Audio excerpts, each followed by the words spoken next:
용납하고 용서하라 라는 제목으로 말씀을 증거하도록 하겠습니다. 지금 우리는 제 정체성, 자신의 정체성에 대해서 우리가 살펴보고 있어요. 그리고 자기 정체성은 하나님의 말씀, 그리고 그리스도 안에서 주님이 행하신 그 신분, 그 일을 우리가 온전히 받아들이고 수용할 때 시작이 된다. 그것을 분명히 아는 것이 중요하다고 했습니다. 그리고 그 삶은 믿음으로 살아가는 삶이지 감정으로 이끄는 삶이 아니라는 거. 그래서 지난주에 우리가 감정에 대해서 말씀을 드렸는데, 오늘도 이제 감정에 관한 부분이지만 그것을 우리가 이기기 위해서 꼭 필요한 이 용납과 용서라는 주제에 대해서 좀 우리가 묵상을 해보려고 합니다. 코리 텐 붐 여사에 대해서 여러분 아마 들어보셨을 겁니다. 이제 이분이 네덜란드, 유대계 네덜란드 여성인데 신실한 크리스찬이에요. 이 가정이 신실한 크리스찬 가정입니다. 2차 세계대전 때 잘 알다시피 이제 독일이 네덜란드를 침공을 했고, 그래서 가족들이 이제 다 잡혀가고 뭐 또 죽고 그렇게 됐습니다. 코리 텐 붐 여사가 친언니와 함께 이제 수용소에 갇히게 됐습니다. 근데 언니는 그 수용소에서 모진 고분을 견디지 못하고 결국 이제 하나님의 부름을 받아요. 죽습니다. 그리고 이제 코리 텐 붐 여사는 끝까지 죽지 않고 하나님의 은혜로 보호함을 받고 특별한 사명이 있으니까 그런 거겠죠. 그리고는 이제 해방이 되게 되어서 이제 수용소에서 나오게 됩니다. 그런 다음에 하나님께서 그 포로 수용소 가운데 주셨던 그 놀라운 은혜, 깨닫게 하신 은혜, 그것들을 이제 전국을 돌면서 또는 이제 뭐 유럽은 다 인근이니까 이제 각지로 다니면서 간증을 하고 하나님의 은혜의 복음을 전하는 일을 하는 거예요. 근데 이제 어느 날 이제 독일 베를린에서 집회를 하게 되었고, 거기서 이제 말씀을 증거하게 됐습니다. 그런데 그 집회가 끝난 다음에 한 남자가 코리 텐 붐 여사에게 찾아와서 이렇게 이야기를 했어요. 여사님 반갑습니다. 저를 혹시 기억하십니까? 코리 텐 붐 여사가 그 남자의 얼굴을 딱 눈빛을 마주하는 딱 순간 이렇게 악몽이 떠올랐어요. 그게 뭐냐면 그 사람이 포로 수용소에서 아주 악랄하기로 소문난, 그리고 가장 악랄한 사람 중에 한 사람이었습니다. 감독관이었어요. 그 사람의 모진 고문 때문에 결국은 언니가 이제 죽게 된 거거든요. 그게 생생하게 떠올랐습니다. 근데 그 사람이 계속해서 이렇게 말해요. 이제 저는 그리스도인이 되었습니다. 저는 성경을 읽으면서 세상의 모든 죄에 대해서 하나님의 용서가 있다는 것을 알게 되었습니다. 저는 제가 범한 악한 짓에 대해서 하나님께 용서받았습니다. 하지만 저 때문에 피해를 입은 사람에게 용서를 빌 수 있는 기회를 얻게 해달라고 하나님께 기도했습니다. 여사님, 저를 용서해 주시겠습니까? 그렇게 말을 했습니다. 코리 텐 붐 여사는 순간 몸이 이제 얼어붙었다고 해요. 머리부터 발끝까지 쫙 얼어붙었습니다. 그리고는 즉각적으로 용서할 수 없었다라고 그렇게 고백을 합니다. 왜냐하면 너무나 생생하니까, 너무나 생생하게 언니가 고통 속에서 자기도 고통을 받았고 수많은 사람이 고통을 받았고 언니가 죽어가던 모습이 잊혀지지 않았기 때문이에요. 그럼 제가 그 코리 텐 붐 여사의 입장이라면 저는 절대로 용서하지 못할 것 같습니다. 감정의 소요금돌이 휩싸여서 그 사람을 딱 본 다음에는, 그전에는 하나님의 은혜에 대해서 얘기를 했을지 모르겠지만 그 사람을 본 다음에는 아마 완전히 뭐 감정에 눌려가지고 사역을 하지 못했을지도 모르겠어요. 여러분이 만약에 그 현장에 있었다면, 여러분이 만약에 코리 텐 붐 여사의 입장이라면 여러분은 용서를 할 수 있겠습니까? 그 사람을? 아마 뭐 다양한 반응을 할 수 있을 것입니다. 자, 그런데요, 오늘 본문 말씀에서 하나님은 우리에게 너무나 타협이 없이 명확하고 분명하게 말씀을 하십니다. 이게 뭐라고 말씀합니까? 오늘 설교 제목도 마찬가지지만 서로 용납하고 피차 용서하라, 이렇게 명령을 하세요. 근데 여기는요, 하나님의 말씀에는 항상 절대 명령입니다. 절대 명령. 거기에는 타협이 없어요. 어떤 조건이 없습니다. 만약에 이렇게 하면 너희가 이렇게 해라, 이게 아니라는 거예요. 이 정도까지는 용서하고 만약에 그 정도를 넘어서면 너희는 용서를 안 해도 된다, 뭐 이렇게 하시면 좋겠는데, 주님은 우리에게 그냥 어떤 조건을 달지 않으셨어요. 그냥 용납하고 용서해라, 이렇게 말씀을 하시는 겁니다. 그 뒷단에 나오는 문구를 보십시오. 용납하고 용서하라. 그 다음에 뭐라고 합니까? 용서하되 주께서 너희를 용서하신 것 같이 라고 하는 거예요. 여기가 바로 이 아킬레스건입니다. 그냥 만약에 이 문구가 없다면 내가 그냥 내 깜냥대로 할 수 있는 만큼 하고, 안 되면 이거 안 돼 라고 할 텐데, 주께서 너희를 용서하신 것 같이. 이게 참 한편으로 은혜스러운 말이지만 한편으로는 참 우리를 힘들게 하는 말입니다. 예외가 없는 거예요. 제한이 없습니다. 여러분, 주님이 우리를 용서하신 것에 제한이 없으셨잖아요. 조건도 없으셨잖아요. 그러면 우리가 이 말씀 앞에 딱 섰을 때 아무리 말씀이라도 난 못해, 어떻게 해? 우리가 이렇게 할 수 없지 않습니까? 어떻게 하면 이 말씀에 우리가 순종해서 서로 용납하고 용서할 수 있을까? 자, 먼저 오늘 본문에 나오지만 이 용납과 용서, 이 두 가지가 좀 다르다라는 사실을 우리가 좀 기억할 필요가 있습니다. 용납과 용서는 좀 달라요. 용납의 사전적인 뜻은 참고 견디는 것을 말하는 겁니다. 참고 견디는 거예요. 용납은 내 편에서 일방적인 것을 말하는 겁니다. 여러분, 왜 참고 견딜까요? 참고 견뎌야 되는 이유는 상대방이 자신의 잘못을 깨닫지 못하고 있을 때, 분명히 잘못을 했는데 그 잘못을 깨닫지 못하고 있으니까, 그때가 너 이렇게 잘못했지 이렇게 하지 못하는 거죠. 그 사람이 자기가 깨달을 때까지 우리가 참고 인내해야 되는 거예요. 참고 견뎌야 되는 것입니다. 그럴 때 우리가 용납을 하는 거예요. 그리고 또 자신이 깨닫고 용서를 구합니다. 용서를 구해도 여러분, 사람이 용서를 구하면 그 사람이 그 다음에는 절대로 그렇지 않는 삶을 삽니까? 그럴 수도 있지만 대체적으로는 그렇지 못합니다. 우리 자녀들을 봐도 마찬가지예요. 이제 방학이 됐잖아요. 이제 고1이 이제 곧 되고 예비 고거든요. 방학, 이제 고등학교 1학년 입학을 하는데, 그리고 이제 고3입니다. 그러면 이제 정신 좀 차려야 되지 않습니까? 그러니까 이제 방학이 됐으니까 이제 정말 계획을 세웠어요. 계획을 세우라 그랬더니 계획을 세웠습니다.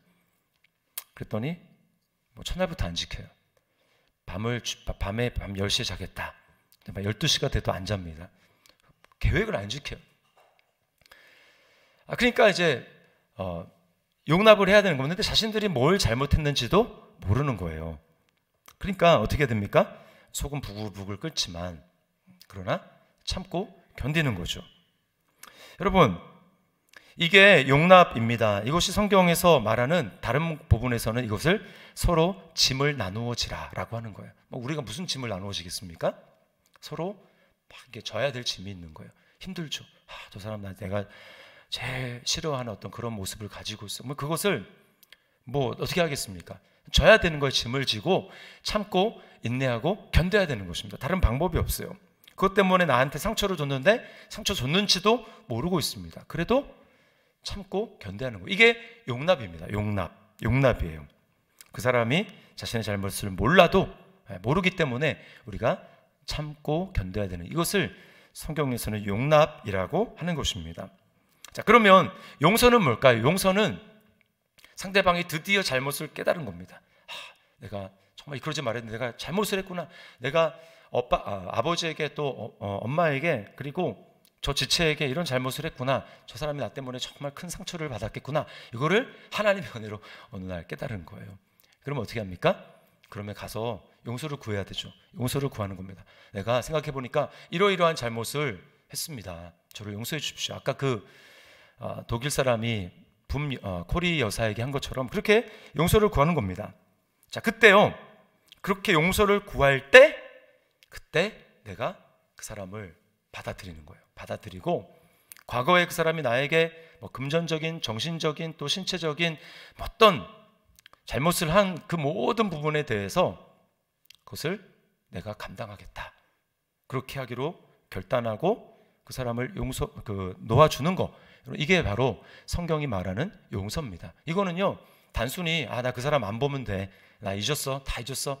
이게 용서가 아닙니다. 어떤 분은 그냥 나 더 이상 그 사람 생각하지 않기 때문에 저 잊었습니다. 이거를 용서로 생각하는데 그것은 외면이고 회피지 용서가 아니라는 거예요. 용서는요, 그 사람이 잘못을 깨닫고 나한테 와서 내가 이렇게 했습니다, 용서해 주십시오 라고 구할 때 그것을 용서해 주는 겁니다. 놓아 주는 거예요. 잊어버리는 게 아닙니다. 보지 않고 직면하지 않고 그 사람을 잊어버리는 게 용서가 아니라고 하는 거예요. 내가 당한 것에 대해서 피해 보상을 요구하지도 않습니다. 또 마음의 상처와 아픔을 또 증오를 있는 그대로 직시해야 돼요. 이 과정이 필요합니다. 용서하기 위해서는 이 과정이 필요한 거예요. 여러분, 코리오사를 한번 생각을 해보십시오. 그 독일인이 용서를 구하고자 이렇게 하는데 마음속에는 어떻습니까? 마음속에는 과거가 너무나 생생하게 기억나고 자신의 증오와 미움과 그 원한, 그 수용소에서 겪었던 막 두려움, 그것이 막 몰려오지 않습니까? 이거를 직면해야 돼요. 너무나 힘들지만 이것을 나 힘드니까 안 해, 나 직면하지 않겠어, 나 다 잊었어, 이거는 용서가 아니라는 것입니다. 그 모든 고통과 상처를 오롯이 본인이 감당해야 되는 것입니다. 그러니까 쉽지가 않은 거예요. 내가 이렇게 용서를 하게 되면 이것은 정의가 부정되는 것 아닌가, 이것은 불의한 일이 아닌가, 저 사람으로 하여금 계속 불의한 일을 하도록 내버려 두는 것 아닌가라는 생각이 들 수도 있지만, 그럼에도 불구하고 성경은 용서하라는 것입니다.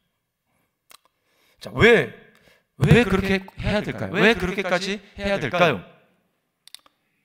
여러 가지로 말할 수 있지만 딱 한 가지, 우리에게 실질적으로 이제 우리 삶 가운데 생각을 해보면, 여러분, 그것은 사단에게 우리가 공격을 당하지 않고 사단에게 내 삶을 통째로 내어주지 않기 위해서 우리는 용서를 해야 되는 거예요. 여러분, 예수님을 믿는다는 것이 뭡니까? 우리 삶에 예수님을 주인으로 영접하고 모셔드린다라는 것입니다. 그것은 예수님의 다스림과 통치를 내가 받겠다라는 결단이에요. 그분의 다스림과 통치 가운데 살아간다라고 하는 뜻입니다. 그 결과 내가 그렇게 살아가게 될 때 하나님이 내게 약속하신 삶은 무엇입니까? 하나님의 나라를 경험하는 것입니다. 하나님의 나라, 의와 평강과 희락, 그것을 경험하는 것이죠. 그러나 용서하지 않으면 어떻습니까? 하나님 앞에서 의로움에 대한 확신을 가질 수가 없습니다. 절대요. 이거는 영적인 그냥 본능이에요, 본능. 내가 용서하지 않았는데 하나님 앞에 나아가가지고 담대하게 기도할 수 있다? 그 사람은 지금 뭔가 착각하고 있는 것입니다. 속고 있는 거예요. 절대로 의를 누릴 수가 없습니다. 하나님이 주시는 담대함을 누릴 수가 없어요. 또 평강이라고 했습니다. 의와 평강과 희락.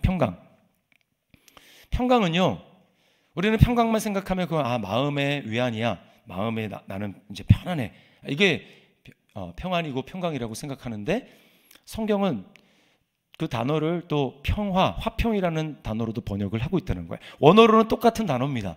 그러니까요, 내가 평안하고 내가 평강하기 위해서 전제 조건은 뭐냐면 화평이 이루어져야 되는 거예요. 그 결과 하나님이 우리 마음 가운데 허락하시는 감정이 바로 평안이고 평강이라고 하는 것입니다. 하나님과 화평이 되고요, 그리고 사람과 화평의 관계가 되어야 되는 것입니다. 그럴 때 우리 마음 가운데 주어지는 하나님이 주시는 그 은혜가 평안이라고 하는 거예요. 그러니까 보십시오. 지금 용서가 안 됐어요. 화해가 이루어지지 않았습니다. 그러니까 화평이 이루어지지 않았죠. 평화가 이루어지지 않았죠.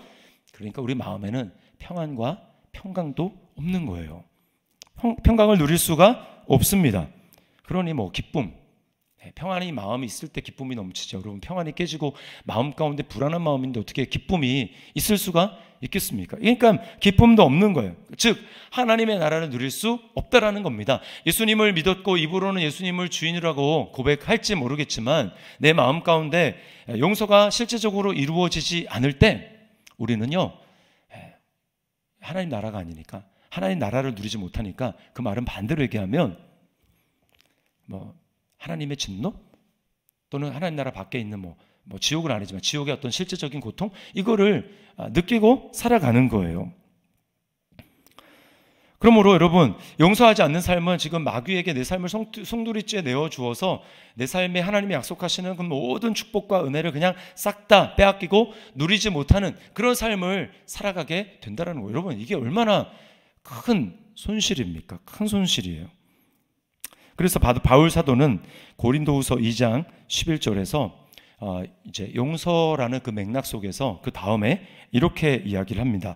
고린도후서 2장 11절 말씀 우리 같이 한번 읽어보겠습니다. 시작.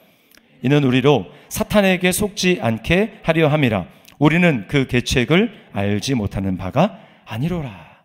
용서하는 이유가 사탄에게 속지 않아서 사탄의 그 계책에 우리가 완전 말려가지고 그리스도인의 삶의 모습다운 그런 삶을 살지 못하는 그러한 우를 범치 않도록 하기 위해서 용서해야 된다는 거예요. 여러분, 용서하지 않는다는 것은 뭡니까? 보이진 않지만 내가 그 사람을 내 마음속에 품고 있다는 것입니다. 그 사람을, 정말 싫은 사람을 내 마음속에 품고 있는 거예요. 그 사람이 내 안에 계속 살고 있습니다. 보이지 않지만. 여러분, 원수 같은 사람, 내가 미워하는 사람, 증오를 일으키는 사람이 내 마음 가운데 나와 같이 살고 있어요.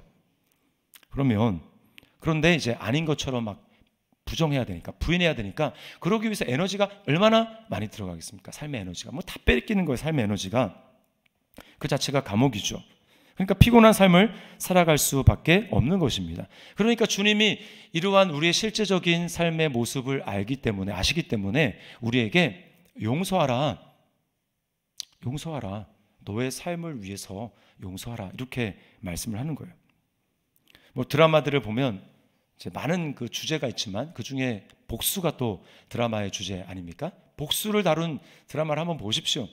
그 주인공이 오로지 그 복수만을 위해서 준비하고 또 막 삶을 살아갑니다. 그러니까 뭐 그게 복수가 몇 년 걸릴지는 잘 모르겠지만 그 복수하는 기간 동안 그 삶은 자기 삶이 아닌 거예요. 자기 삶이 아닙니다. 완전히 그 내가 미워하고 있는 사람, 증오하고 있는 사람, 용서하지 못하고 있는 그 사람을 위해서 사는 거 아닙니까? 그 복수하기 위해서. 만약에 복수가 평생 걸렸다. 그러면 그 사람은 평생을 내가 미워하고 증오하는 그 사람에게 내 삶이 송두리째 뺏겨버리는 거예요. 어떤 사람은 이제 와신 상담 이런 얘기도 있지만 복수하기 위해서는 웃는 것도 싫다. 왜? 내 마음이 무뎌질까 봐. 계속해서 쓴 마음을 갈고 닦고, 그러니까 완전히 기쁨과 평강이 완전히 사라진 그런 삶을 살아갈 수밖에 없는 겁니다. 그러니까 인격이 파괴되죠. 내면이 파괴되죠. 하나님이 원하시는 성경에서 말하는 믿음의 정서가 우리에게서 흘러나갈 수가 없는 것입니다. 자, 우리는 이 용납과 용서를 실천하기 위해서 공동체 안에서 많이 발생하는, 우리가 주로 이것 때문에 많이 발끈을 합니다. 저도 이제 겪곤도 한데, 그 뭐냐면 나에 대해서 비난, 또 부정적인 평가, 뒷담화 이런 거입니다. 그것이 별거 이렇게 그 정도가 세지 않을 때는 그냥 그러든지 말든지 하게 되는데, 그게 좀 강도가 좀 세다 이러면 어떻게 됩니까? 우리는 이제 열받기 시작하고, 우리에게는 분노가 일어나기 시작하고, 그 사람을 미워하기 시작하고, 또 이제 다투거나 이런 일이 생각하게 돼요. 내 앞에서 할 수도 있고, 내가 없는 곳에서 나에 대해서 부정적인 평가를 내리고 비난을 하거나 험담하거나 할 수 있습니다. 그때요, 내가 거기에 대해서 일단 용서로 가기 전에 어떤 반응을 보일 것인가, 어떤 반응을 보이는 것이 성경적으로 지혜로운 하나님의 방법인가라고 하는 것을 좀 생각을 해봐야 됩니다. 이거는 좀 약간 예방 차원에서 하는 거예요. 잘못한 다음에 용서하는 게 아니라 예방 차원에서. 여러분, 그때는 어떤 상황이 됐든지 간에 우리는 그것을, 우리가 그 정의를 해결하려고 합니다. 당신이 어떻게 그럴 수가 있냐, 이런 식으로 따지고 그것을 내가 통제하고 해결하려고 하는 그런 마음이 있어요. 그런데 그것은 지혜로운 방법이 아닙니다. 지혜로운 방법이 아니에요. 자, 그럴 때 우리는 쉽게 그것을 이제 통제하려고 하고 거기에 대해서 적대적인 반응을 보이기 쉬운데, 자, 그 상황에서 그냥 그 상황을 내버려 두고 하나님께 맡기는 것, 여러분, 이것이 지혜로운 태도입니다. 만약에 여러분 거기에 대해서 내가 방어적으로 어떤 일을 한다, 그럼 만약에 그것이 내가 조금이라도 잘못한 일이라고 한다면, 자칫하면 그것은 내가 나를 변호하다가 거짓을 할 수가 있어요. 이렇게 부풀려지면서 거짓말을 하게 될 수 있습니다. 그러므로 그것은 별로 지혜롭지 못한 거. 사람이 궁지에 몰리다 보면 자기도 모르게 이렇게 자기를 보호하려는 그 본능 속에서 이제 이렇게 좀 부풀려지고 왜곡하게 될 수가 너무너무 쉬운 거예요. 그러므로 이제 내가 잘못했다면 잘못에 대해서 변명하지 않고 그냥 가만히 있는 게 지혜로운 것이죠. 그 다음에 만약에 내가 잘못하지 않았다면 우리는 더욱더 담대할 수 있습니다. 오히려 그것에 대해서 막 통제하려고 하기보다 성경에서 뭐라고 합니까? 의로우신 하나님의 재판장, 하나님이 정말 공의로운 재판장이라는 것을 우리가 정말 믿고 신뢰하고 그분께 맡겨야 됩니다. 하나님이 이 모든 것들을 잠잠하게 해주실 거야. 하나님이 이 모든 것들을 해결해 주실 거야 라고 하며 하나님께 맡기는 것입니다. 신뢰해야 되는 거예요. 여러분, 우리는 주님을 바라보아야 합니다. 우리 자신에게서는 아무것도 선한 것이 나오지 않는다라는 것을 우리가 인정하고 그렇게 주님을 바라봐야 돼. 그것이 인정될 때 비로소 우리는 주님을 바라보게 됩니다. 나한테는 내가 이렇게 반응하든 저렇게 반응하든 나한테는 선한 것이 안 나오는구나 라는 것을 정말 인정하고 그럴 때 주님을 바라보는 거예요. 어떻게 합니까? 주님을 바라볼 때 오늘 우리가 13절에서 얘기했듯이 주께서 너희를 용서하신 것 같이 너희도 그리하고, 우리는 주께서 너희를 용서하신 것 같이를 빼버리고 너희도 그리하고 그냥 말씀만 생각하고 그래 용서해야지 라고 하면서 나의 의지를 들여서 용서하려고 하다 보니까 이게 안 되는 겁니다. 안 되는 거예요. 그냥 급박하게 행동으로 나가려고 하니까 안 되는 것입니다. 그때 우리가 반드시 기억할 것이 주께서 너희를 용서하신 것 같이, 이거를 기억해야 되는 거예요. 주님을 바라보며 이 주님이 나에게 어떻게 하셨는가 라고 하는 것을 우리가 기억하고 곰곰이 묵상해야 됩니다. 나에게 주님이 하신, 주께서 너희를 용서하신 것 같이, 이 말씀을 우리가 묵상해야 돼요. 여러분, 예수님은 제자들을 얼마나 용납하셨습니까? 얼마나 참아주셨습니까? 처음부터 끝까지 주님이 제자들을 참아주셨어요. 너무나 답답하시지 않았겠습니까? 그래서 주님이 한 번은 이런 말씀도 하셨어요. 내가 얼마나 너희를 참으리요. 내가 얼마나 너희를 참으리요. 답답하시니까 주님도 그런 말씀을 하시지 않았습니까? 그러나 주님이 그렇게 하신다면 제자들에게 뭘 하시진 않았잖아요. 주님이 처음부터 끝까지 주님의 삶은 3년 동안 모든 것들을 다 용납하고 참아내고 견디시고 인내하신 삶이었습니다. 주님의 말씀을 이해하지도 못하는 제자들, 가르쳐줘도 금방 까먹는 제자들, A라는 반응을 보여야 될 때 전혀 다른 B라는 반응을 보이는 제자들, 결국은 예수님을 배반하고 떠나는 제자들, 부활할 것이라고 했지만 부활을 믿지 않는 제자들, 시리와 낙심에 빠져있는 그 제자들, 여러분 책망하려고 하면 한두 가지가 아닌데 주님은 그것을 참아주셨습니다. 그리고 참는 것으로 끝나지 않고 주님은 우리의 잘못을 용서하시기 위해서 십자가에 달리셨어요. 주님은 십자가에 달리셔서 자기에게 창을 찌르고 자기의 손에 못을 받고 자기에서 침을 뱉고 또 뺨을 때리고 조롱하고 그러고 했던 사람들 다 주님이 아시지 않습니까? 보시지 않습니까? 그 사람들을 바라보면서 주님이 그냥 본능적으로 하셨다면, 인간적인 우리가 하듯이 그런 본능적인 반응을 보였다면 주님도 얼마든지 거기에 대해서 정의를 요구하고 하실 수 있었을 거예요. 그러나 주님은 그러지 않으셨습니다. 주님이 뭐라고 기도하십니까? 저들이 하는 것을 알지 못합니다. 우리가 때때 서로 이런 시각이 필요합니다. 하나님, 지금 우리 자녀가 또는 뭐 배우자가 또는 교회 안에 있는 어떤 지체가 지금 무슨 일을 하는지 자기도 잘 모릅니다. 주님이 기도하신 것처럼 우리도 그런 마음을 가질 필요가 있는 거예요. 주님은 그렇게 하셨습니다. 저들이 지금 자기가 무슨 짓을 하고 있는지도 알지 못합니다. 그러니 아버지, 저들의 죄를 용서해 주십시오. 저들에게 죄를 돌리지 마시고 저들에게 돌려야 될 모든 죄가 있다면 주님, 아버지, 그것을 저에게 돌리십시오 라고 하고 주님이 그 모든 저 허물을 담당하신 거예요. 그리고 죽으셨습니다. 여러분, 주님의 이 오래 참으신 이 용납과 용서로 말미암아 우리가 구원을 받았다라는 거예요. 주님은 우리를 끝까지 용납하십니다. 이제 어떤 부부 세미나나 또 뭐 이런 세미나 가면 이런 말을 이제 하게 하거든요. 당신의 인격이 어떠하든지 끝까지 사랑하겠습니다. 이렇게 얘기를 하는데 우리는 참 그러기가 불가능합니다.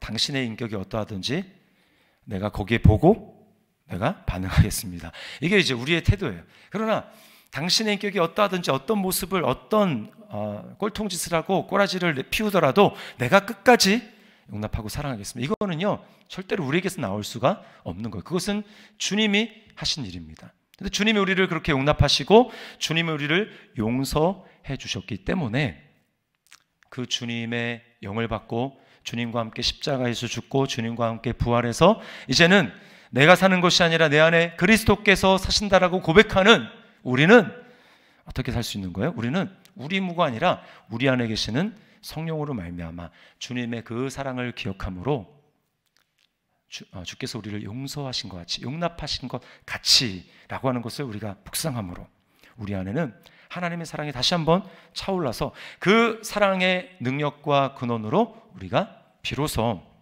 용납하고 용서할 수가 있는 것입니다. 이렇지 않고 그냥 말씀만 딱 가지고 이렇게 하라고 했으니까 이렇게 해야지 라고 하면 우리에게 그 마음이 생기지 않는 거예요. 그러나 주님을 바라보고 십자가에 달리신 주님, 그 주님이 나에게 무엇을 하셨는가 라고 하는 것을 우리가 조용히 묵상하고 그리고 그것을 우리 입으로 고백하며 나아가게 될 때 그때 우리는 용서할 수 있는 능력이 생기는 것입니다. 그럴 때 여러분 우리는 나를 괴롭히는 감정, 나를 휘두르는 사탄의 관계에서 벗어날 수가 있게 되는 겁니다. 코리텐붐 여사 이야기로 마무리를 하려고 하는데 코리텐붐 여사가요 자기에게 용서할 수 있는 능력이 없다라는 것을 딱 직면하게 됐어요. 그 남자가 와가지고 저를 용서해 주시겠습니까? 라고 하는데 자신에게는 용서할 수 없다라는 그런 마음에 딱 직면을 하게 됐습니다. 그런데 말씀은 너무나 떠오르는 거예요. 너희가 용서하지 않으면 하나님도 용서하지 않는다 라고 하는 그 말씀. 근데 자신에게는 용서하려고 하지만 미움과 증오 막 올라오고 있는 자신의 마음을 보게 되었다고 합니다. 그래서 막 어쩔 줄 몰라 하고 있는 그 찰나의 순간인데 나를 용서해 주시겠습니까? 라고 하는 그 사람이 자신에게 얘기하는 그 찰나의 순간에 수많은 생각들이 이렇게 돌아가게 되는 거예요. 나는 용서를 할 수 없다. 그래서 어쩔 줄 몰라 하고 있는데 그때 하나님이 도우시는 거죠. 로마서 5장의 말씀이 떠올랐다고 합니다. 이런 말씀이에요. 소망이 우리를 부끄럽게 하지 아니함은 우리에게 주신 성령으로 말미암아 하나님의 사랑이 우리 마음에 부은 바 됨이니. 우리 안에 계신 성령으로 말미암아 하나님의 사랑이 우리 마음에 부은 바 됨이니. 여러분 우리 안에 성령님이 계시면 우리는 하나님의 사랑을 경험할 수 있고 느낄 수 있고 로마서 5장의 고백과 같이 하나님의 사랑이 우리 마음에 부은 바 됨이니 라고 하는 것을 우리 또한 고백할 수 있게 되는 것입니다. 여러분 믿습니까? 네, 이게 믿음의 역사인 거예요. 믿음의 역사. 그래서요 코리아 여사가 감정은 미움의 감정이 그대로 남아있지만 그 말씀을 하나님이 그렇게 하셔가지고 거기에 자기가 믿음으로 반응을 하는 것입니다. 주님께 믿음으로 반응하면서 속으로 이렇게 말했다고 해요. 주님 감사합니다. 성령으로 말미암아 하나님의 사랑이 제 마음에 들어오게 하심을 감사합니다. 저의 미움보다 주님의 사랑이 더 위대하심을 믿고 감사합니다. 저의 미움보다 주님의 사랑이 더 크고 위대하심을 제가 믿고 감사합니다. 여러분 이거는 감정이 아니고요. 그런 감정이 막 엄청나게 느껴집니다. 이게 아니고 거기 주님이 그렇게 하신 말씀에 자기가 믿음으로 반응하고 있는 거예요. 그렇게 하자 이렇게 말을 할 수 있었다고 얘기를 합니다. 형제라고 불렀어요. 그 사람. 형제님, 제게 당신의 손을 주십시오. 그리고는 서로 악수를 하고 그 사람을 용서를 하게 됐습니다. 그런데 진짜 놀라운 건 그 다음이에요. 그 다음에 코리텐 붐 여사의 말을 직접 들어보세요. 이렇게 얘기합니다. 그때 손을 잡고 용서를 할 때, 그때입니다. 그때 하나님의 사랑이 제 팔을 통해 흐르는 것 같았습니다. 원수를 용서할 때만큼이나 하나님의 바다 같은 사랑에 감동한 적이 없어요. 당신은 용서할 수 있나요? 못합니다. 나도 못해요. 그러나 그분이 하실 수 있습니다. 할렐루야. 우리 안에 계시는 주님이 하십니다. 그러므로 여러분, 주님이 나에게 하신 일을 우리가 정말 믿는다면, 내 안에 사는 것이 내가 아니라 그분이 살아계신다는 것을 믿는다면, 우리는 나는 할 수 없어, 그 감정에 반응하면서 끝까지 나 이 감정이 사라질 때까지는 난 절대 용서할 수 없어, 그렇게 반응하는 것이 아니라 성령으로 말미암아 하나님의 사랑이 우리 마음에 부은 바 되미니, 우리가 우리에게 행하신 그 주님을 바라보고 주님을 묵상하며 주님을 기억하며, 우리 또한 내 안에 사시는 그리스도로 말미암아 용서하고 용납할 수 있다는 것을 여러분 믿으시기를 바랍니다. 그러므로 이 말씀을 우리가 실천할 수 있는 거예요. 우리는 더 이상 옛사람에 속한 존재가 아닙니다. 왜 이 말씀을 드리는가? 우리가 계속해서 정체성에 대해서 말씀을 드리기 때문에. 여러분 암송 계속 잘 하고 계시죠? 이번 주 외워야 될 말씀의 암송이 뭐죠? 갈라디아서 2장 20절 말씀이에요. 내가 그리스도와 함께 십자가에 못 박혔나니 그런즉 이제는 내가 사는 것이 아니요 오직 내 안에 그리스도께서 사시는 것이라. 이제 내가 육체 가운데 사는 것은 나를 사랑하사 나를 위하여 자기 자신을 버리신 하나님의 아들을 믿는 믿음 안에서 사는 것이라. 내게 원한을 주고 내게 상처를 주고 내게 힘듦을 주었던 과거의 그 사람에 대한 미움과 원한으로 감정으로 사는 것이라. 그게 아니고 나를 사랑하사 나를 위하여 자기 자신을 버리신 하나님의 아들을 믿는 믿음 안에서 사는 것이라. 믿음은 감정이 아니고요, 믿음은 주님이 나를 위해서 행하신 그 사실, 거기에 내가 인격적으로 반응하는 것입니다. 그게 믿음이에요. 오늘 이 말씀을 기억해서 주님이 우리에게 베풀어 주신 그 사랑을 기억하며 그 사랑에 반응해서 용납하고, 잘 안 되지만 끊임없이 우리가 그 말씀에 순종하고, 또 안 되면 또 말씀의 믿음의 반응에 순종하고, 그렇게 나아갈 때 우리는 용납의 사람으로, 또 용서의 사람으로, 그런 체질로, 그런 제2의 천성을 가진 사람들로 변화되게 될 줄 믿습니다. 그런 우리가 우리에게 충만하기를 주님의 이름으로 축원합니다. 우리 말씀을 기억하면서 오래된 찬양인데 서로 용납하라 라고 하는 찬양이 있어요. 찬양팀 물어봤더니 아무도 모르더라고요. 아무도 몰라요. 서로 용납하라 주 너를 용납함 같이, 서로 용납하라 주 너를 용납함 같이, 우리 모두 하나 되어 주 하나님 아버지께 영광 돌려 보내세 서로 용납하라. 주님 하신 대로 서로 용납하라. 우리 말씀을 기억하면서 이 찬양 하나님 앞에 드리겠습니다.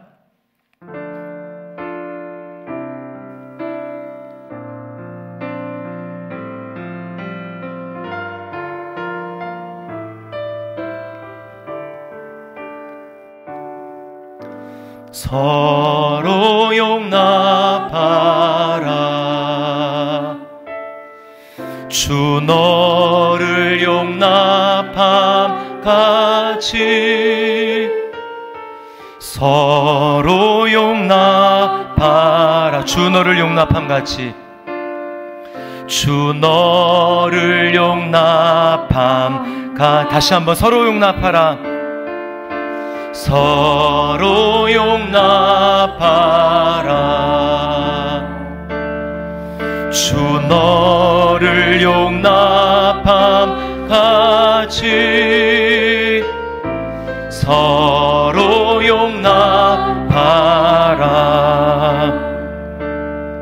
주 너를 용납함 같이. 우리 모두 하나 되어, 우리 모두 하나 되어 주 하나님 아버지께 영광 돌려드리세.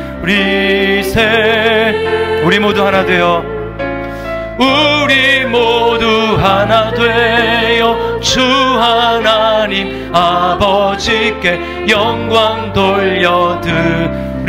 다시 한번 우리 모두 하나 되어, 우리 모두 하나 되어 주 하나님 아버지께 영광 돌려드리세. 서로 용납하라. 서로 용납하라. 주님 하신 대로, 주님 하신 대로 서로 용납하여라. 말씀을 기억하면서 우리 함께 기도했으면 좋겠습니다. 여러분, 아직 마음 가운데 용서하지 못하는 그런 사람이 있습니까? 또 용서했는데 변하지 않는 모습, 별로 달라지지 않는 모습 때문에 시험에 들고 더 이상은 나는 못 참아, 용납하기를 혹시 포기하고 있지는 않습니까?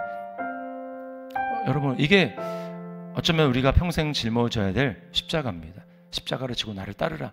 여러분, 그 삶은 추상적인 삶이 아니고 주님이 나에게 행하신 그 일, 주님 나를 얼마나 사랑하시고 그 사랑은 얼마나 큰 용납과 십자가의 용서였는가, 이것을 끊임없이 기억하고 그 사랑을 끊임없이 더 생생하게 느끼며 그 사랑에 끊임없이 감동하면서 그 사랑을 느끼는 강도가 점점 더 더해가면서, 그래서 전에는 용납할 수 없었던 사람, 전에는 용서할 수 없었던 그러한 어떤 일들, 그것을